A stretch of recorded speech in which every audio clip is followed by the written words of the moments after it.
들으신 것처럼 서울 강서구청장 선거 사전투표 마지막 날인 오늘 여야 모두 유세 총력전에 나섰습니다.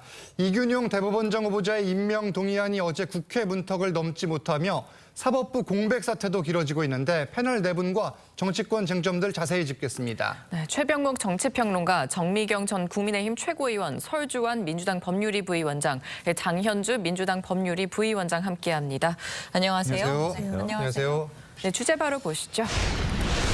네, 오늘입니다. 오늘 이제 국민의힘에서 윤재혁 원내대표와 나경원 상임고문 등이 이제 강서구 유세에 나서고, 민주당의 경우엔 이재명 대표가 당초 이제 오후 2시부터 유세 현장에 나가겠다 이렇게 오전에 밝혔는데 2시간 만에 갑자기 취소를 했어요. 이유가 뭘까요? 아무래도 건강 상태가 가장 중요한 원인인 것 같습니다. 그러니까 본인의 의지는 강하지만 어찌 보면 어제 같은 경우는 재판을 보통 이제 하루 종일 받아야 되는데 1시간 20분 만에 끝마칠 정도로 상당히 상황이 안 좋았거든요. 예. 그렇다고 한다면 오늘의 유세, 특히나 유세 현장 같은 경우는 굉장히 힘듭니다. 이제 서서 하든지 앉아서 하든지 일단은 야외에서 활동을 해야 되기 때문에 예. 어떤 실내에서 정적인 활동과는 또 다른 모습일 수 있거든요. 그 상당한 에너지를 쏟죠. 아무래도. 그럼요. 유세 현장이라는 것 자체가 굉장히 또 열기도 있고 또 그 기라는 것이 있기 때문에 예. 지금 이재명 대표의 몸 상태에서는 그러한 야외에서 유세를 이어가기에는 좀 무리가 있다라고 판단이 돼서 저는 회복에 오히려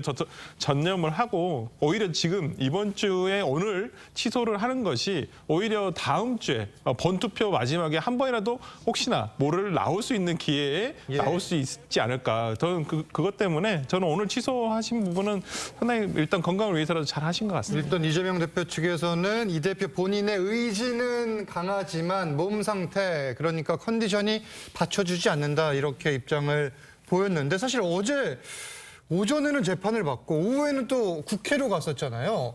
그리고 오늘 오전에 유세장에 나가겠다 그러고선 취소를 한 거, 정 의원님은 어떻게 보세요? 아니, 그러니까 정상적으로 예. 지금 사실은 그 법원 재판을 받으면서 재판부에 처음에 연기 신청을 했다니까요. 예. 건강을 이유로 그걸 받아들이지 일단 법원에서 안 했잖아요.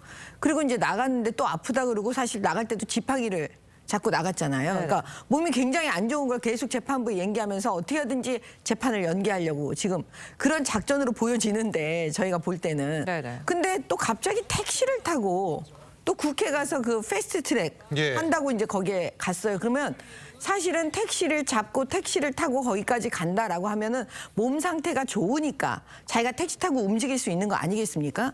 그러니까는 이거 뭐야, 이 재판부에 하는 얘기랑 지금 본인이 하는 행동이랑 이게 지금 안 맞잖아요. 예. 근데 만약에 유세까지 해봐요. 그럼 이제 국민들이 야, 완전 이재명 대표 완전 앞뒤 안 맞는 거 또 시작하는구나 이렇게 생각하실 수 있잖아요. 그럴 수도 있죠. 예, 그러면 앞으로 재판부에 계속 그러면 나 몸이 안 좋으니까 좀 연기해 주십시오. 이게 지금 통할까요? 통하지 않죠. 검찰에서 분명히 문제 제기를 할 거랍니다. 그러면 어떤 일이 벌어지냐면 일주일에 2번 하자. 이거에 변호인 측이 몸 상태를 이유로 그거를 갖다가 막을 수는 없는 상황이잖아요. 예. 그래서 저 오늘 유세장에 안 나간 거라고 봐요. 그럼 오전에는 유세장을 나가겠다고 밝힌 이유는 또 뭘까요? 그것도 뭐 아니, 배경이 그러니까 있을까요? 거기에 예. 약간 그 정무적 판단에 착오가 있지 않았나 싶은 생각이 착오가 있었을 들어요. 것이다. 그러니까 어저께까지만 해도 이재명 대표가 이제 그런 의지를 보였고, 예. 자, 강서구청장 보궐선거에 본인이 어찌됐든 간에 기여를 해야 되겠다. 예. 그랬을 때 이제 나중에 그 결과에 대한 뭐 책임론 뭐 이런 것도 뒤따르지 않겠습니까? 이제 그런 의지가 강했는데 가만히 생각을 해보니까 재판정에서 보였던, 법정에서 보였던 태도와 어제 오후에 보였던 태도, 그러니까 법정에서 지금 뭐 한 2시간 정도도 앉아있기가 어렵다 이렇게 된 거잖아요. 예. 그 녹색병원에서 국회의사당까지 택시 타고 어저께 오후에 갔을 때 얼마나 걸렸을까요? 아마 거의 1시간 가까이 걸렸을 겁니다. 시간이 꽤 걸리죠. 거리상. 그럼요. 예. 그렇기 때문에 그런 것들에 대한 여론이 저는 별로 좋지 않았을 거라고 봐요. 그러다 보니까 이제 오늘 아침에 발표를 했다가 예. 이거 자칫 잘못하면 이제 역풍을 맞겠다. 그런 생각이 들어서 서둘러서 취소한 것 아닌가 이렇게 봅니다. 일단 이 대표 측에서는 이제 컨디션, 몸 상태상 나갈 수가 없었다 이렇게 입장을 밝혔다는 부분을 다시 말씀을 드리고, 그리고 또 개인 건강 상태다 보니까 이게 쉽게 또 단정 지을 수 없는 부분도 있거든요. 일단 사전투표는 6에서 7일 이틀간 진행이 됩니다. 일단 첫날 투표율은 8.48%고 오늘 오후 1시 기준으로는 아까 리포트에서 보신 것처럼 이 투표율 15.34%고요. 지금 민심은 그러면 어떻게 저희가 좀 해석할 수 있을까요? 저는 저 결론을 민심으로 해석하기는 어렵다고 보죠.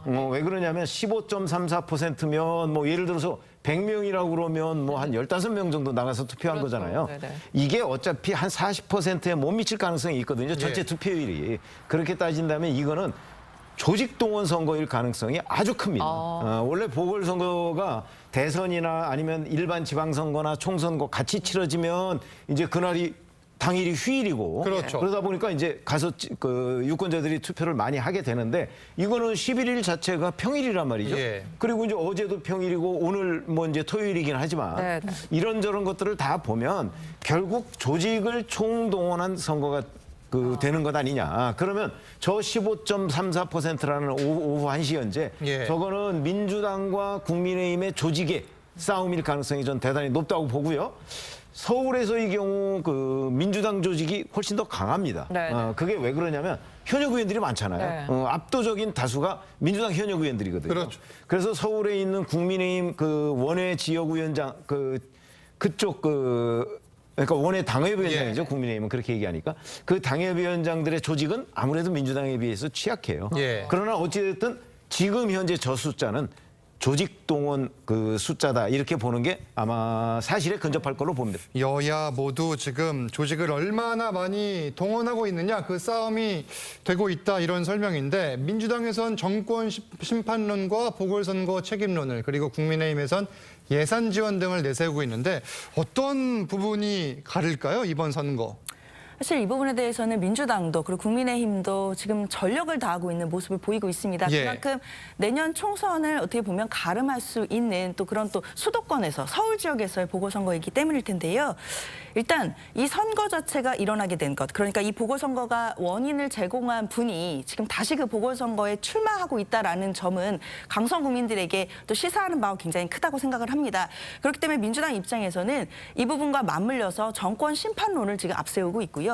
그렇기 때문에 지금 투표장에 나와서 투표를 해서 이 정권이 폭정을 하는 것을 막아달라는 요청을 지금 하고 있는 상황입니다. 예. 이런 부분들이 만약에 잘 국민들께 또 강서 국민들께 설득이 되고 그리고 다음 주에 있을 그 강서구청장 선거에서 만약에 민주당이 승리하게 된다라고 한다면 사실상 이 부분에 대해서 여당 쪽에서는 굉장히 또 책임론이 있을 것이기 때문에 전국에 있어서 굉장히 큰 예. 변곡점이 될 거라고 분명히 생각이 듭니다. 반면에 국민의힘에서는 대통령실 그리고 뭐 서울시장과의 연계 등을 강조를 했던 것 같아요. 그 지금 말씀하신 대로 예. 투표율이 그렇게 높아 보이지가 않을 때는 결국은 조직표잖아요. 예. 근데 조직표 말고 사실은 그 무당층을 조금이라도 만약에 그 투표장으로 끌고 나올 수만 있다면 저는 국민의힘의 승산이 있다고 보거든요. 아, 있다고 보시는군요. 예. 그러면 그 전략은 아까 말씀하신 대로 결국은 뭐냐면 지금이 그 윤석열 대통령, 예. 그다음에 오세훈 시장, 예. 지금 이런 라인업이 지금 되어 있는 상태에서 지금 이 김태우 후보가 힘 있는 후보이기 때문에 그 공약을 걸 때요. 핵폭탄급, 제가 이 얘기를 계속하는 이유는 그랬죠. 아무튼 그런 공약을 걸어서 이 강서구를 좀 흔들어 놔야 되거든요. 그러면 왜냐하면 강서구에 살고 계신 기본적으로 분들은 강서구 발전이 지금까지 너무 안 되어 있다. 가보면 다 그런 말씀 많이 하세요. 그렇기 때문에 이번 기회에 강서구 발전을 위해서 힘 있는 후보를 다시 한번 우리가 선택하자. 저는 이게 만약에 먹힌다면 저는 이길 수 있다라고 보기 때문에 지금 그런 그 얘기들이 많이 나오는 겁니다. 일단 보궐선거 그럼 승패가 지금 총선을 앞두고 있는 상황에서 국민의힘 지도부 리더십에도 영향을 미칠까요? 뭐 어떻게 될지는 지켜봐야겠지만요. 만약에 이게 지금 너무나 양쪽이 예. 전부 다 총동원령을 내리지 않았습니까? 예. 예, 전국적으로 전국에 있는 당원들이 지금 이걸 자기 선거 치르듯이 지금 치르고 있는 상황이기 그렇죠. 때문에요. 이렇게 했을 때 이제 승패가 결론이 나버리면 이제 그거에 대한 책임론이 나오지 않을 수가 없지 않나 이런 생각들을 해보는 거죠. 일단 결론이 나서의 문제니까 예. 지금은 그냥 그 정도 예측만 하고 있습니다. 알겠습니다. 사전 투표는 오늘까지 진행이 된다는 점 다시 한번 말씀을 드리겠습니다. 예. 계속해서 다음 주제로 가보겠습니다. 이재명 대표 이야기인데 이 대장동 성남FC 후원금 의혹과 관련한 첫 공판에 이 대표가 어제 참석을 했습니다. 그런데 이 재판정에서 이 정진상 전 실장을 안아볼 수 있냐 이렇게 재판장에게 요청을 했고 재판부가 또 수락을 했는데 자, 이런 요청, 수락 이례적이다 이런 지적이 나오는데 어떻게 보세요? 원래 정진상 전 실장에 대한 보석 조건에 예. 사실은 접촉을 하지 외부 접촉을 하지 않도록 돼 있는 조건들이 있어요. 네. 근데 그 외부 접촉이라는 거는 사실 뭐 전화 통화를 한다든가 만난다든가 이런 거지. 글쎄요, 뭐 신체 접촉 같은 거까지 포함하는 개념으로 저는 이해가 안 되거든요. 예. 상식적으로 보면. 네. 근데도 이재명 대표는 왜 저런 걸 굳이 재판장한테 허락을 요청받고 뭐 저렇게 그러니까요. 했을까 하는 거는 저는 그 사실은 그 어떤 신체 접촉을 통해서 예. 그 앞으로 뭐 다른 마음 먹지 말라 저는 이런 그 메시지라고 봅니다. 아하. 그러니까 어차피 뭐 이재명 대표가 저렇게 얘기를 안 해도 정진상 전 실장 같은 경우는 이재명 대표와 한 배를 탔다고 저는 보지만 그러나 어찌됐든 간에 다른 마음을 먹지 말고 예. 내가 꿋꿋하게 버티고 있으니까 하여튼 재판을 받아라 하는 의미로 그걸 저는 과시하기 위한 일종의 그 퍼포먼스였다 이렇게 보지 뭐 법률적으로 무슨 의미가 있는 건 아닌 것 같아요. 보여주기식이었다 이런 설명이시고 예, 정 의원님. 저는 근데 저런 예. 퍼포먼스를 할 수 있는 사람이 대한민국에 몇 명이나 될까요? 우리 다 법정에 갔어요. 변호사도 계시지만 예. 사실은 법정에 갔을 때 더군다나 형사재판에 네. 그 피고인과 피고인의 변호인이 법정에서 재판부를 향해서 그것도 실질적으로 공동 피고인이라고 알려져 있지 않습니까? 여러 가지 조건을 걸어서 보석을 해준 상태예요. 예. 근데 그거를 갖다 내가 안아보겠다 이런 얘기를 요청을 해요. 이것도 저는 이건 거의 특권이라고 보여지거든요. 야당 대표로서. 근데 그거를 또 오케이 해주는 재판부도 저는 처음 봤어요. 보통 이런 일이 벌어지지 않고요. 우리의 예. 시스템은 그런 얘기를 안 하고 설사 그런 얘기를 하면 약간 이상한 사람이네.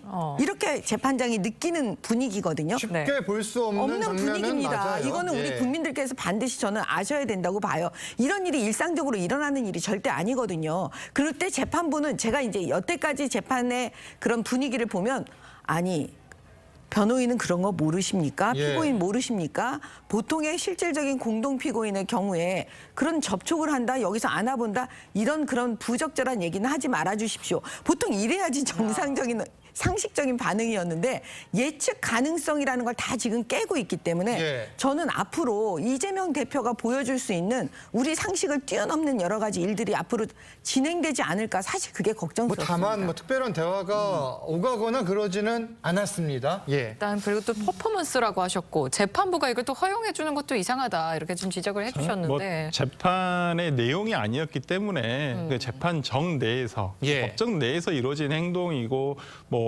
재판부가 보고 있었기 때문에 듣고 보고 하고 있었기 때문에 뭐 쉽게 볼 수 있는 장면은 아니죠. 그런 장면은 아니죠. 예. 뭐 일반 재판 같은 경우에는 이런 경우가 뭐 예. 특권이어서 없다기보다는 뭐 별로 이렇게 할 이유가 없어서 보통 근데 지금 정진상 씨 같은 경우에는 접촉이 안 돼 있는 게 일단 뭐 전화 접촉도 당연히 안 돼 있지만 그렇죠. 예. 위치 추적 장치 부착 명령을 받았어요. 예. 그러니까 이재명 대표라든지 혹시나 본인과 이 사건과 관련한 사람들에 대한 어떤 접촉을 막기 위해서 위치 추적까지 하고 있는 상황이거든요. 그렇기 때문에 이재명 대표가 직접적으로 어떤 만날 일이 없었다라는 것이었기 때문에 저는 이재명 대표가 오랜만에 본인과 굉장히 한 20, 30년을 같이 한 동지이죠. 그러니까 그 애잔한 마음에서 저는 인간적인 부분에서 그냥 해석을 해주셨으면 좋겠고 거기에 대해서 그냥 재판부가 허락을 해줬던 것이라고 보고요. 예. 만약에 어떤 뭐 보석 조건을 위협할 만한, 그러니까 위반할 만한 내용이었으면 전 검찰에서도 봤을 거니까 그렇죠. 아마 이의 제기를 했을 거라고 생각이 뭐 들거든요. 특이한 대화가 오간다거나 네네네. 예. 그렇기 때문에 그냥 재판의 본질적인 부분은 아니다라고 판단을 해서 재판부가 허용한 거 아닌가 싶습니다. 네, 어제 재판에서 이 대표는 이런 이야기도 했습니다. 수백 번 압수수색을 해왔고 내가 살아있는 동안 계속되지 않겠냐 이렇게 검찰을 정면 비판했는데 최근 검찰에서 이 압수수색 횟수로 또 공방이 있었잖아요. 이제 이 대표가 또 이런 이야기를 했네요. 그렇죠. 이재명 대표 입장에서는 이제 본인이 야당 대표로서 그리고 이제 정적 제거의 수단으로서 이 검찰의 권한이 악용되고 있다라고 지금 계속해서 일관되게 이야기를 하고 있습니다. 그것과 마찬가지의 이야기라고 볼 수 있겠는데요. 특히 압수수색이 수백 번 차례에 걸쳐 이루어졌다는 부분은 민주당에서 언론 보도를 통해 확인한 내용들입니다. 근데 그 내용들을 계속 얘기했을 때 검찰 측에서는 실제로는 36번이다라고 반박을 반박을 하기는 했습니다. 그러나 사실 그게 어떤 기준인지에 대해서는 좀 더 구체적으로 밝혀줄 필요가 있는 것 같고요. 그리고 만약에 36회라고 한다고 하더라도 36회 압수수색은 적은 숫자인가요? 그것도 한번 물어봐야 될 것 같습니다. 일단 이재명 대표 입장에서는 지금 일단 법정에서 본인의 어떤 혐의 사실에 대해서 부인을 하면서 하는 이야기들이기 때문에 일단 본인을 향한 수사가 계속돼 있고 사건을 향한 수사가 아니라 사람을 향한 수사라는 부분을 뭐 재판부에서 좀 더 강조를 하면서 이 재판을 어떻게 이끌어갈지에 대해서 또 어떤 앞서서 일반적인 이야기를 한 것이다 이렇게 보면 되겠습니다. 네, 어제 첫 재판은 이 대표의 건강 상태 때문에 약 80분 만에 끝이 났습니다. 검찰은 SNS에 동영상 올리는 거 봐서는 재판 진행할 수 있는 거 아니냐 이렇게 반박을 했는데 아까 정 의원님도 말씀하셨거든요. 재판 좀 고의적으로 연기시키는 거 아니냐 이런 지적도 해주셨는데 의원님은 어떻게? 아니 사실 그 어떤 그 피고인이 뭐 고의다 아니다 하는 걸 판단하는 거는 쉽지는 않아요. 그러나 여하튼 오전에 자 앉아 있기가 좀 불편하다라고 얘기해서 80분 만에 재판을 마치자라고 얘기했던 사람이 오후에 택시 불러서 그 녹색병원에서 여의도까지 투표하러 갔다 하는 건 두 가지가 저는 양립할 수 없다고 생각해요. 그렇기 때문에 아마 그런 부분은 일반 시청자분들도 충분히 판단할 수 있는 거라고 저는 보고요. 더군다나 오늘 오전에는 선거 지원 유세까지 갈 정도 가려고 했을 정도로 저는 그 정도면 뭐 재판 하루 종일 받는 거 아무 문제 없는 것 아닌가요? 더군다나 그 단식을 중단하고 나서 얼마 안 있다가 무려 9시간에 걸쳐서 그 구속영장 실질심사를 받았어요. 그렇죠. 그때는 본인이 직접 항변까지 했어요. 자, 근데 재판은 대부분 잘 아시지만 변호인들이 다 진행해요. 네. 그 검찰하고. 그리고 어저께는 또 그 검사가 그 공소 사실을 쭉 뭐 설명하고 뭐 그렇죠. 그런 자리예요. 네네. 본인은 그냥 있으면 돼요, 거기에. 그런데 그거를 못 있겠다 이렇게 한 사람이 그 후에 한 행동을 보면 그게 아니다. 이런 관점에서 본다면 뭐 고의 이렇게 단정할 수는 없지만 네네. 적어도 이재명 대표의 건강 상태가 뭐 재판을 뭐 예를 들어서 80분 이상 못 받을 정도는 아니었던 것 아닌가. 저는 그렇게 충분히 상식적으로 판단할 수 있다고 봅니다. 네, 조금 전에 이야기를 나눈 것처럼 이 재판을 마치고 병원에 있던 이 대표 국회로 이동을 해서 이 패스트트랙 표결에 참여를 했는데 취재진의 질문에는 답을 하지 않았습니다. 영상 보시겠습니다. 대표님 오늘 표결에 참석하시게 된 계기가 있으신가요? 잠깐 들어가겠습니다. 당무 일정 바뀌는 혹시 언제쯤 하실 계획이 있으신지? 혹시 강성 그 가결파 징계론도 있는데 혹시 생각이 있으신가요? 네, 현재 재판부는 이달 17일, 20일 두 번째, 세 번째 공판을 열기로 했습니다. 일단 이 대표의 재판 출석 부담은 더 커진 상황이고 병상에서 당무를 보고는 있지만 실제 이제 뭐 국회든 어디든 이제 출근을 해서 당무를 보는 건 언제쯤 이루어질까요? 글쎄요, 좀 회복을 하고 저는 이제 일단은 강서구청장 선거 이후가 되지 않을까라는 생각을 해보고요. 일단은 재판이라든지 이런 부분은 최대한 당무에 지장이 가지 않는 선에서 저는 뭐 충분히 수행할 수 있을 거라 생각합니다. 과거에도 이재명 대표가 경기도지사 시절에 선거 유세 그 겹치는 기간이 있었거든요. 그래서 이제 경기도지사를 사퇴하기 전까지도 굉장히 거기에 예를 들어 휴일이라든지 아니면 연차라든지 아니면 뭐 이런 부분 본인의 직무에 어떤 영향을 주지 않는 선에서 항상 이렇게 뭐 선거운동을 하든 같이 그런 것들을 성실하게 수행하는 모습을 봤기 때문에 저는 뭐 재판을 받으면서도 당무에는 충실히 할 것으로 보이고 또 특히나 올 연말까지가 이제 예산이 가장 중요할 텐데 그 부분과 관련해서는 어차피 뭐 당대표가 혼자 정하는 건 아니지 않겠습니까? 다 원내 집행부와 같이 이 부분을 같이 결정해서 갈 거기 때문에 저는 크게 당무를 수행하는데 지장은 없을 것으로 보입니다. 순조롭게 당무를 볼 수 있을지 여부도 계속 지켜봐야 되는 상황입니다. 다음 주제 보겠습니다. 네, 이균용 대법원장 후보자에 대한 임명 동의안이 어제 국회에서 부결됐습니다. 이 후보자는 국회 부결 소식 이후 1시간여 만에 소회를 밝혔는데 이 내용부터 듣고 옵니다. 결과 예상하셨는지 신경 한마디 부탁드립니다. 어서 빨리 훌륭한 분이 오셔가지고 대법원장 공백을 메워가지고 사법부가 빨리 안정을 찾아야 되는 것이 저희 바람입니다. 저는 뭐 더 드릴 말씀이 없고 빨리 사법부 안정을 찾아야 국민들의 재판을 받을 권리가 실질적으로 보장되지 않겠습니까? 네, 민주당은 당론으로 부결을 채택했습니다. 이제 사실 당론으로 정할지 말지를 놓고 여러 이견들도 있던 걸로 아는데 당론으로 정한 이유가 있을 것 같아요. 일단 이균용 후보자 자체가 이제 자질이 안 된다는 부분에 대해서는 당내에서 의견이 일치했던 것으로 보입니다. 그렇기 때문에 사실상 대법원장을 부결하는 것 자체는 야당으로서도 굉장히 큰 일입니다. 예. 큰 건이었지만 이렇게 예. 결정하게 된 것은 결국 후보자 자체가 대법원장이 될 만한 자질을 갖추지 못했다라는 부분에 대해서는 어느 정도 공감대가 있었던 것이고 그렇기 때문에 부결을 할 수밖에 없었다라는 부분을 국민들께 또 잘 설득해 나가면 된다라는 또 여론들도 있었던 것으로 보입니다. 네. 특히 정의당에서도 마찬가지로 우리가 사법부의 공백을 걱정할 것이 아니라 헌법 공백, 헌정 공백을 더 고민해야 된다 이런 이야기 입장들이 나왔었거든요. 예. 그만큼 지금 당장 사법부의 공백이 초래한다라고 할지라도 대법원장으로서 적절한 자질을 갖춘 후보자를 임명하는 것이 또 그게 국회의 임무이기 때문에 국회로서 해야 될 일을 한 것이 아니겠느냐라는 의견들이 많은 편입니다. 일단 들으신 대로 민주당에서는 자질이 안 되는 사람을 지명한 이 부적절한 인사다. 대통령실에서는 그런데 국민의 권리를 인질로 잡았다. 이렇게 맹 비난을 하고 있는데요. 인사 자체는 지금 의원님 어떻게 평가하세요? 사실은 이제 김명수 대법원장 후임이잖아요. 네네. 저는 뭐 김명수 대법원장만 아니면 다 오케이. 뭐 제 개인적으로는 그렇게 생각을 했는데 네네. 어차피 지금 민주당의 속내를 좀 들여다보면 네. 이게 묻지마 부결 아니냐라는 생각이 들어요. 이번에 만약에 본인들이 생각할 때 괜찮은 그런 후보자였다고 할지라도 예. 저는 어떤 방식으로든 꼬투리를 잡아서 부결을 시켰을 거다라는 생각이 드는 거죠. 그게 왜 그러냐면 지금 모든 것이 이재명 대표하고 관련이 있습니다.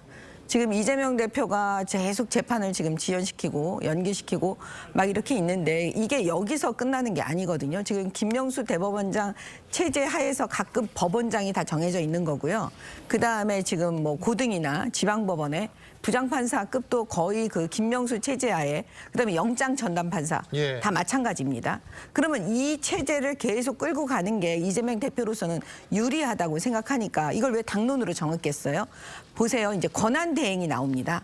부결이 됐기 때문에 대법원장이 공석이 되면 예. 그러면 지금 내년 1월 한 중순쯤 되면 예. 김선수 대법관이 권한 대행으로 이제 하는 걸로 지금 다 알고 있어요. 현재 안철상 대법원장 대행이 맡고 있고 내년 1월 1일자로 임기가 만료되기 때문에 그 뒤에 이제 김선수 대법관이 그 이후에 이제 대행을 맡게 되는 상황을 말씀하시는 거예요. 네. 예. 그래서 이제 대강 그렇게 되면 김선수 대법관이 되는데 이분도 이제 김명수 대법원장 하에 사람이기 때문에 지금 법원행정처장도 이 결국은 뭐냐면 내년 2월에 법관의 인사가 있습니다. 예. 그러면 결국은 그 인사를 김명수 대법원장 체제에 하에 똑같은 지금 방식으로 가는 게 아닌가. 예. 그래야 이재명 재판에 유리하다라고 지금 이재명 대표 스스로 판단했을 수 있다라고 우리가 보는 거죠. 네. 왜냐하면 당대표니까요. 잠시- 그래서 예. 그런 의심이 있기 때문에 다음번에 지금 대통령께서 또 대법원장 후보자를 내놔도 예. 계속 부결로 가는 것이 아니냐. 총선 전까지. 예. 이런 생각이 듭니다. 후보자를 다시 내도 또 부결할 것이다. 예. 그리고 내년 2월까지 좀 장기적인 상황까지 짚어주셨는데 사실 여러 생각들을 하실 겁니다. 이 거야의 사법 방해인지 아니면 후보자 본인의 자질 부족인지 아니면은 여야 간의 정치가 부족하기 때문인지 뭐 크게 세 가지로 볼 수 있을 것 같은데 네. 어떻게들 생각하시는지 한번 좀 들어볼게요. 저는 일단 가장 이 공백 상태를 예.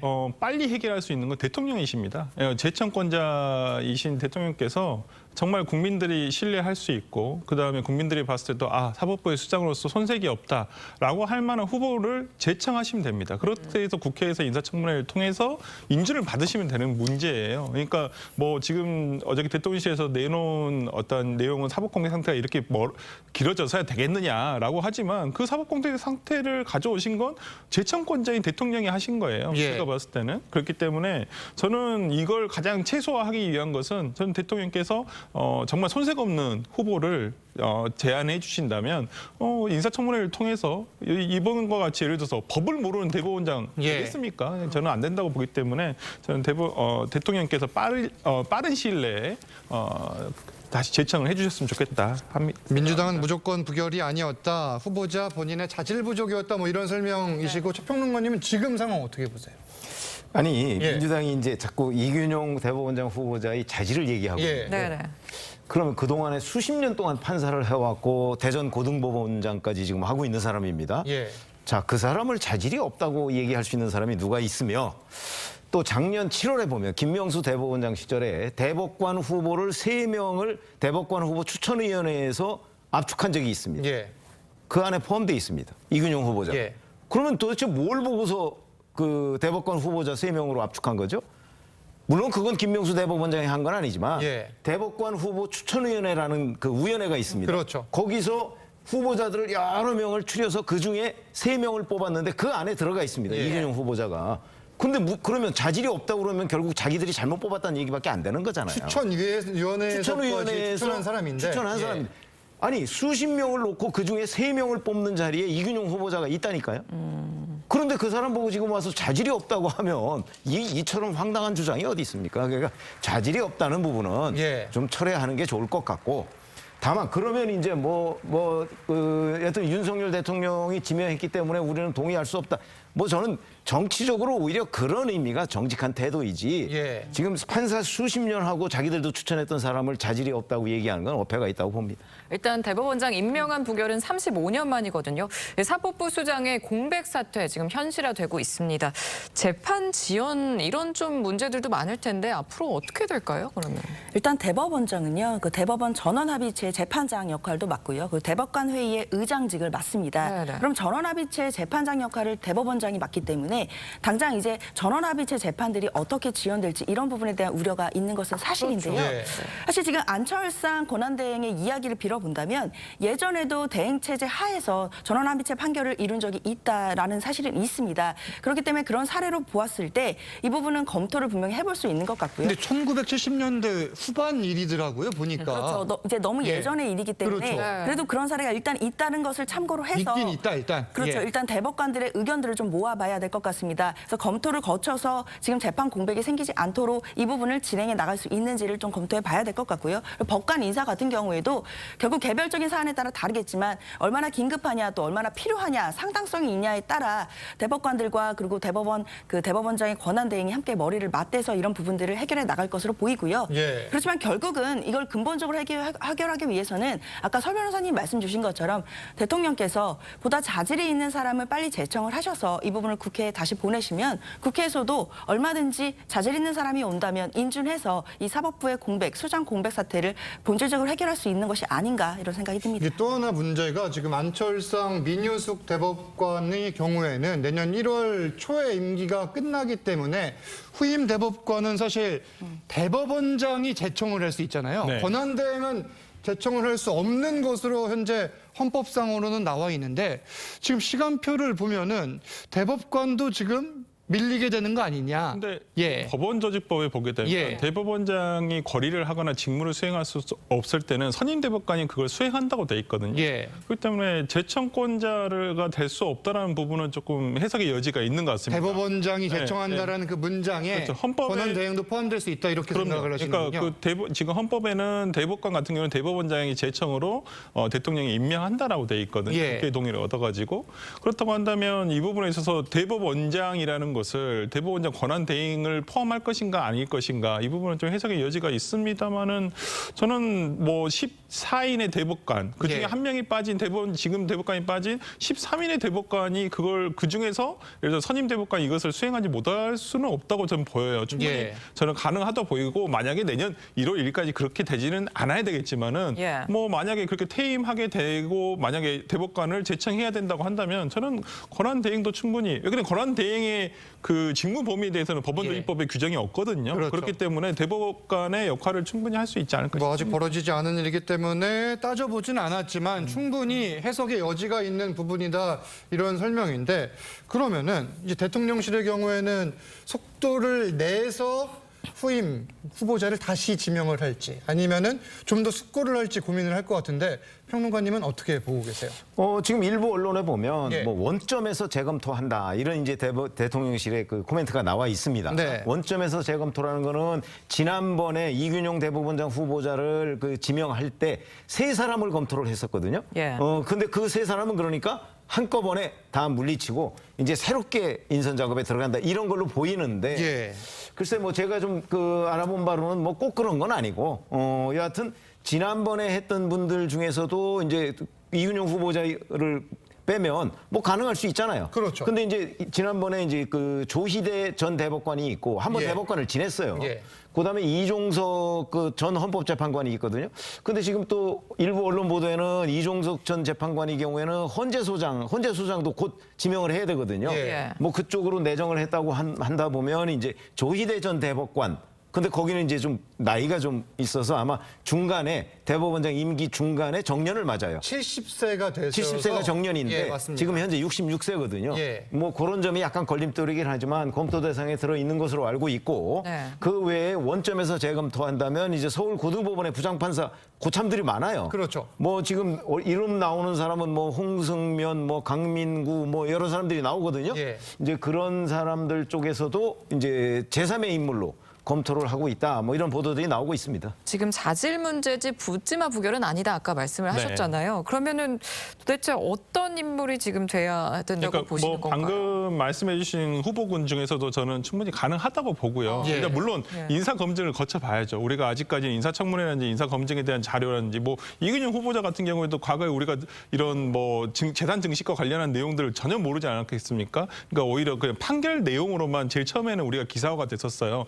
성범죄에 대해서 너무 형이 낮은 거 아니냐 예. 뭐 이런 거였는데 이제는 우리가 뭐 인사청문회를 통해서 만약 이분들 중에 검증 요청이 오게 된다면 저는 국회에서 충실한 자료 제출을 받아서 이 부분 좀 철저하게 제출했으면 좋겠다. 최근에 지금 우리가 인사청문회 최근까지도 봤지만은 요즘 제출을 안 해요. 예. 희한하게 이게 트렌드가 돼버렸는지 이러면 진짜 인사청문회법을 좀 고쳐야 된다는 지금 그런 의견들이 나오고 있는데 제발 그 대법 원장이라는 것은 또 다르지 않겠습니까? 예. 국무위원과는.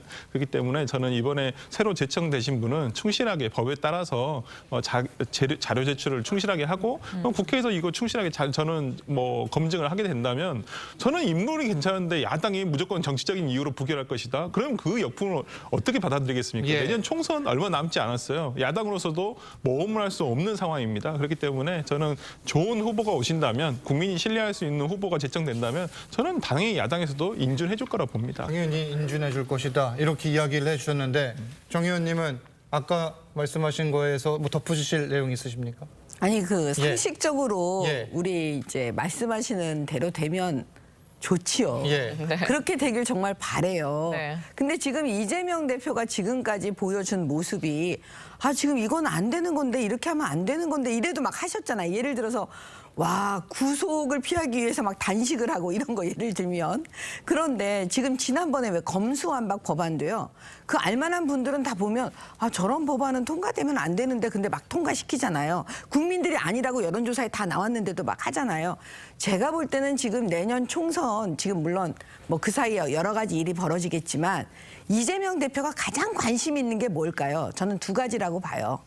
본인이 다음번 대선에 나가는 거 하고 그다음에 내년 총선에 이겨서 윤석열 정부를 완전히 흐지부지 만드는 그런 상황 이 두 가지를 머릿속에 생각하는 거죠. 네. 그렇다면 제가 볼 때는 무리수라고 다 남들이 말해도 저는 그걸 할 수 있는 분이라고 생각하기 때문에 걱정하는 겁니다. 뭐 개인적인 네. 계속 예측을 지금 네. 말씀해 주시는 거고 사실 뭐 국민 눈높이에서 봤을 때 이 후보자를 왜 낙마시킬까 이런 생각이 들면은 민주당에서도 부담스러울 수밖에 없는 건 사실이잖아요.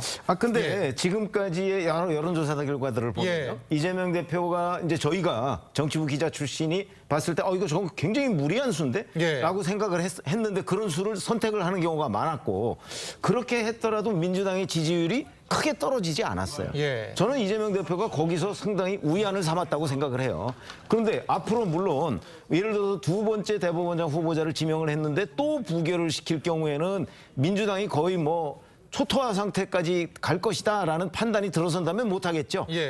그러나 제가 보기에는 아마 그런 일은 벌어지지 않을 것으로 보이고 그렇게 된다면 아마 또다시 뭐 사실 판사 수십 년 한 사람을 민주당의 168명의 현역 의원이 달려들어가지고 뭐 흠집을 잡기 시작하면 없겠습니까? 그렇죠?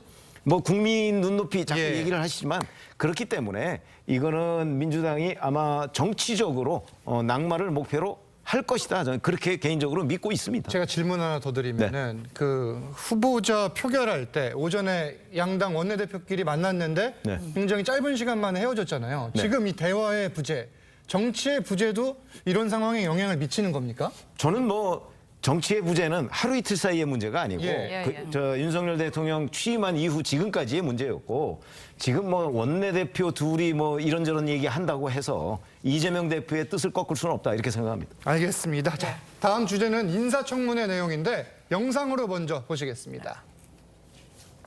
현재 스피커 합법이에요. 후보자에 대해서 누가 갖고 있는지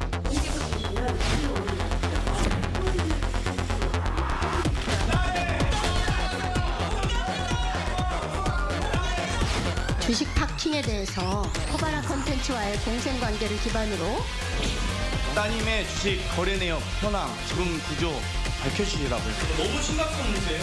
그러면 그만하세요. 제가 장관 후보자로 지명된 지 20일 만에요. 제가 무슨 사건인지도 모르겠어요.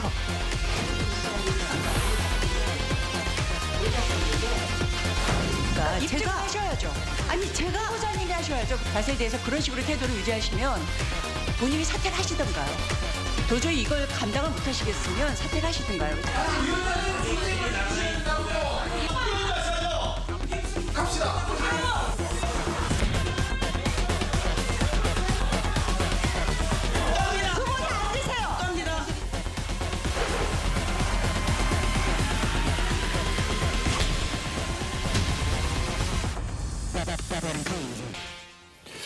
네, 지난 5일 밤 모습입니다. 김행 여가부 장관 후보자에 대한 인사청문회 도중에 이 후보자가 갑자기 나가버렸습니다. 사상 초유의 후보 퇴장 사태가 발생했다. 뭐 이런 이야기가 나오는데 어떻게 보셨어요? 그렇습니다. 사실 이걸 언론에서는 뭐 김행랑, 뭐 김행방불명 이런 이야기까지 붙일 정도로 국민들 보시기에 참 민망한 장면이 연출이 됐습니다. 네. 청문회장은 결국 국회가 이 국무위원회 후보자에 대해서 자질을 검증하는 자리인데요. 이 자리에서 제대로 된 해명도 하지 않고 그 자리를 박차고 나가는 태도를 보여주는 것은 사실 국민들께 대단한 결례를 범했다라고 생각이 듭니다. 특히 김행 후보자 같은 경우에는 그동안 많은 의혹들이 언론을 통해 제기가 됐을 때 네네. 청문회를 통해 모든 걸 설명하겠다라는 입장을 밝혔었거든요. 그랬죠. 그러나 국회의원들이 요구를 했던 자료에 대해서는 충실하게 제출도 하지 않았고 또 청문회장에 와서는 실제로 제대로 된 대답을 하지 않고 또는 뭐 본인을 형사 고발하라고 한다든지 이런 식의 태도를 보였던 것이 사실입니다. 그렇기 때문에 야당 의원들로부터 많은 질타를 받았고 그 과정에서 저렇게 벌떡 일어나서 나가는 장면이 연출이 된 건데요. 예. 그 이후에도 계속 모습을 드러내지 않아서 결국은 청문회는 파행이 돼버렸고 국회가 지금 갖고 있는 청문회라는 기능 자체를 완전히 상실해버린 상태이기 때문에 김행 후보자는 국무위원으로서 과연 자격이 있는가에 대해서 국민들께서 많은 생각이 있으실 것 같습니다. 자, 여가위원장은 드라마틱하게 청문회를 엑시트했다. 자, 이 표현이 사실은 김행 후보자가 했던 말을 약간 변형을 해서 한 말인데 어떻게 보셨어요? 이날 밤 상황. 예. 과거에 이제 청문회가 계속 되어 왔잖아요. 네. 자료 제출 안 한다는 얘기는 계속 해왔어요. 예. 이번만 그런 얘기를 한 게 아니고요. 네. 제가 기억나는 거는 그때 박영선 의원 그 청문회 때요. 그 진짜 자료 제출을 하나도 안 해가지고 이제 그런 부분에 대해서 얘기를 해도 뭐 무시를 했고 그다음에 본인이 그렇게 얘기를 하잖아요. 뭘 물어보면 이거는 사생활에 관한 거다. 이러고 대답을 안 하고. 예. 사실 이런 일들이 계속 되어 왔다니까요. 이게 단순히 뭐 지금의 이 상황만 그런 거는 아니거든요. 근데 후보자가 이렇게 나간 경우는 없지 않았나요? 또 있었나요? 이런 경우는 처음이죠. 예. 근데 제가 봤을 때 그 지난번에 한동훈 장관 청문회 때 예. 김남국 의원이 그 이모 교수, 이모 씨 이거 예. 그 발언으로 유명하잖아요. 이번에 제가 봤을 때는 뭐냐면 민주당이 제대로 된 공부도 안 했고 제대로 된 자료도 본인들 스스로 찾지도 않았고 예. 그다음에 제대로 된 한방도 보여주지 않았어요. 그리고 말만 굉장히 거대하게 얘기하는 거예요. 부풀려가지고. 그러니까 계속 모욕적인 그 상황만 만들어지고 그다음에 그 위원장이 자초하는 사실은 그 이미 예단을 가지고 이 청문회 해봤자 우리는 너 인정하지 않을 거야라는 방식으로 했기 때문에 빌미를 국민의힘에 준 거 아닌가. 예. 그런 정도만 받고 그 내용 여러 가지 봤을 때 국민들 앞에 그 창피해서 말씀드리기가 어려울 정도로 국회의원들이 여러 가지 모습을 보여줬잖아요. 예, 이 정도까지 하겠습니다. 권인숙 위원장이 사퇴 이야기를 먼저 꺼낸 게 빌미를 어떻게 보면 작용했다 뭐 이런 설명인데. 네, 그러면 지금 사실 말씀하신 것처럼 김 후보자에 대한 청문회 시작부터 사실 고성도 있었고 뭐 막말도 많았는데 김 후보자가 그럼 자료 제출한 거는 충분했다 이렇게 보시나요, 위원님은? 2000년에 그 인사청문회 제도가 도입되고 난 이후에 아마 자료 제출을 충분히 했다고 야당에서 인정한 사람은 단 한 사람도 없을 거예요. 예. 없을 겁니다. 아마 김행 후보자 포함해서 마찬가지일 네, 거고요. 네, 네. 자료 제출은 늘 뭐 부족하다 이렇게 얘기를 하고 그 문제 가지고 그 인사청문회 초반에 얘기를 안 하고 공방을 안 벌인 청문회가 없어요. 네. 물론 김행 후보자의 경우에는 이제 이 청문회장에서 본인과 관련한 여러 가지 의혹을 해명하겠다고 했는데 이제 중간에 이렇게 되는 바람에 그 해명이 완전히 불충분하게 됐죠. 예. 그렇기는 하지만 뭐 자료 제출 공방이라든가 그다음에 이런 문제들은 늘 있어 왔던 문제고 그러나 이제 김행 후보자의 경우에는 아마 이제 국민의힘의 지성호 의원이 와서 나갑시다라고 하니까 그게 아마 여당의 방침인 걸로 이제 잠시 착각을 하고 나간 것으로 보여요. 네, 네. 그렇게 됐는데 이제 어차피 그렇게 돼서 청문회 자체가 끝나버렸으니까 예. 그래서 이제 그냥 그 더 이상 이제 복귀를 안 한 걸로 이렇게 생각이 드는데 저런 때 이제 여야가 정치력을 발휘해서 그러니까요. 청문회를 어떻게 뭘 하느냐 뭐 이런 걸 대화를 해야 되는데 지금 여야는 뭐 그런 대화는 없는 것으로 보입니다. 안타까운 장면이죠. 네, 그러면은 청문회에서 이렇게 후보자가 자리를 떠나고 다음 날에 야당 의원들만 또다시 그 위원회에 모이는 이 상황, 법적으로 후보자가 이렇게 자리를 뜨는 경우는 문제가 없는 건가요? 그러니까 이거의 인사청문회에 관한 법률에 의하더라도 예. 이게 이제 증인 출석하고 이제 이걸 준용을 하고 있거든요. 그러면 증인이 이걸 출석을 안 했냐고 볼 것이냐 예. 이런 부분으로 따져볼 수 있는 건데 이게 이제 첫날 아예 안 왔으면 모르겠는데 네. 이게 이제 왔다가 가버리는 상황이거든요. 수시간을 또 이미 한 상황이잖아요. 네, 그러니까 근데 우리가 이 인사청문회법을 만들 때 설마 이게 후보자가 예. 중간에 자리를 박차고 나가는 것을 예상을 못했을 거 아니겠습니까? 이런 경우가 없었으니까요. 그러니까요. 그런데 이런 경우는 없어서 이걸 법으로 규율하기는 참 애매한 부분이 없지 않아 있습니다. 그러니까 해석의 여지는 있지만 이걸 어떻게 어떤 관계성이 예. 벌칙 규정이 있는 법으로 다루기에는 조금 힘든 면은 없지 않아 있습니다. 아니 그러면, 조금만 예. 말씀드리면요. 후보자가 나갔다 그러는데 사실은 정확하게 표현하면 후보자가 나간 거는 아니에요. 본인이 막 나간 건 아니에요. 왜냐하면 지금 국민의힘과 그 민주당이 지금 대결 구도로 계속 가고 있는 상황에서 네네. 사실은 상임위원장 굉장히 조심해야 되거든요. 예. 근데 본인이 예단을 가지고 얘기를 하니까 국민의힘 쪽에서 당연히 사과하라고 하지 않겠습니까? 그런 상태에서 사과가 안 되고 계속 있으니까 그러면 이런 청문회는 할 수 없다. 사실 그러면서 나가는 경우 되게 많았어요. 과거에도. 국회의원들이 그냥 나간다니까요. 민주당 뭐 저희 뭐 청문회 안 해봤습니까? 그냥 파행하고 그냥 의원들만 가버려요. 나가죠, 보통은. 예. 근데 보통 여기서 나갈 때 이건 예. 국회의원 사실 김행 후보자는 그 전에 국회의원을 한 적이 없잖아요. 예. 그러니까 여기서 국회의원들이 나갑시다 하고 나갑시다 이러면 그냥 그렇게 얼떨결에 사실은 나가게 된 거지. 나가야 되는 줄 알았다 이렇게 생각했을 그렇게 것이다. 생각했을 예. 거지. 거기서 자기가 어떻게 후보자가 하고 있는데 막 자기가 나가겠습니까? 예. 그러니까 그런 표현은 저는 안 맞다라고 말씀드리고 싶어요. 그러면은 이후 상황은 어떻게 되는 거예요? 청문회는 뭐 이대로 끝이 난 겁니까?